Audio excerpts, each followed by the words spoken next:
बेटी से रिश्ता। कहानी मयंक और विभा की है। मयंक एक अच्छी नौकरी करता था, लेकिन विभा की जाति का ना होने के कारण विभा के माता पिता शादी के लिए नहीं मानते हैं। पर जब दोनों अपनी मर्जी से शादी कर लेते हैं तो क्या है विभा, 6 साल हो गया है शादी को, लेकिन एक दिन नहीं गया कि तुम माँ पापा को याद कर परेशान नहीं होती। मैं कितनी कोशिश करता हूँ कि तुम सब भूल जाओ।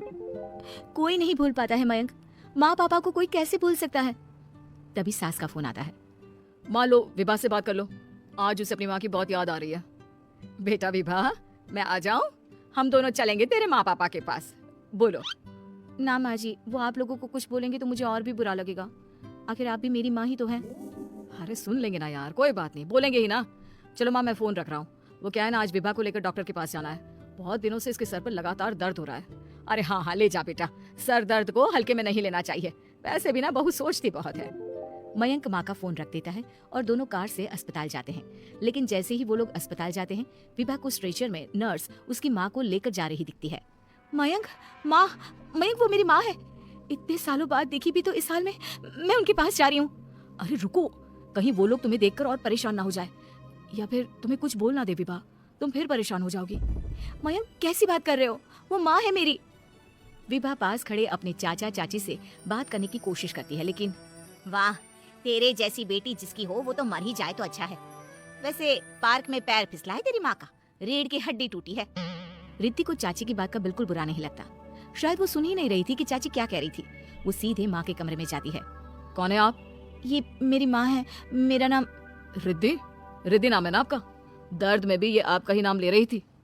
हाँ, ये सुनते ही रिद्धि का कलेजा मुंह में आ जाता है। ये वही माँ है जिसने कड़े शब्दों में ये कह दिया था कि अब तेरा मेरा रिश्ता खत्म। फिर रिद्धि का पति मयंक भी वहां आ जाता है। सामने खड़े होते हैं रिद्धि के पिता। पापा, क्या हुआ माँ को? वो पार्क में गिर पड़ी, रीढ़ की हड्डी में चोट आई है। रिद्धि पिता की तरफ देखती है, लेकिन पिता मुंह फेर लेते हैं। पता है मयंक, माँ दर्द में मेरा नाम ले रही थी। मेरी माँ मुझे याद कर रही थी मयंक। मैं माँ को कुछ नहीं होने दूंगी, देख लेना। हाँ रिद्धि, हम मिलकर माँ का ख्याल रखेंगे, उन्हें फिर से खड़ा कर देंगे। लेकिन भैया कहाँ है? रिद्धि पिता के सामने जाकर खड़ी हो जाती है। पापा, भैया कहाँ है? वो अमेरिका में है, वो नहीं आ पाएगा। रिद्धि फिर माँ की ओर ध्यान कर लेती है। उस पूरी रात रिद्धि माँ को देखती खड़ी रहती है। पिता मन ही मन सोचते हैं, जब इतना ही प्यार था तो क्यों चली गई किसी एक अजनबी के लिए हम सभी को छोड़कर। तभी डॉक्टर बाहर आते हैं। आपकी वाइफ को होश आ गया है, क्या मैं उनसे मिल सकता हूँ? जी नहीं, वो बार बार अपनी बेटी का नाम ले रही है। रिद्धि बेटा, तुम अंदर चली जाओ। माँ रिद्धि को देखकर रोने लगती है। बेटा, माँ के गले लग जा। मैंने तो सोचा था तेरा चेहरा देखे बिना ही मर जाऊंगी। ऐसे कैसे? भला मैं अपनी माँ को कुछ कैसे होने दे सकती हूँ? माँ उठने की कोशिश करती है, लेकिन वो उठ नहीं पाती। देखिए, आपकी रीढ़ की हड्डी में फ्रैक्चर है। मुझे प्यास लगी है, पानी पीना है। रुको माँ, मैं हूँ ना, मैं पिलाती हूँ पानी अपनी माँ को। कोई और नहीं आया?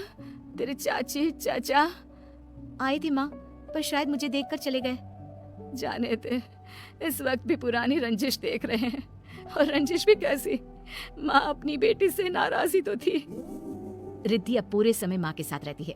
उनके हर काम को करने में उनका सहारा बनती है। फिर एक रोज, आज आपको चलने की कोशिश करनी थी, लेकिन हमारे फिजियो के डॉक्टर नहीं आए जो आपको पकड़ कर चलाते, तो फिर आज। डॉक्टर साहब, मैं हूं ना, मैं माँ को चलने में मदद करूंगी।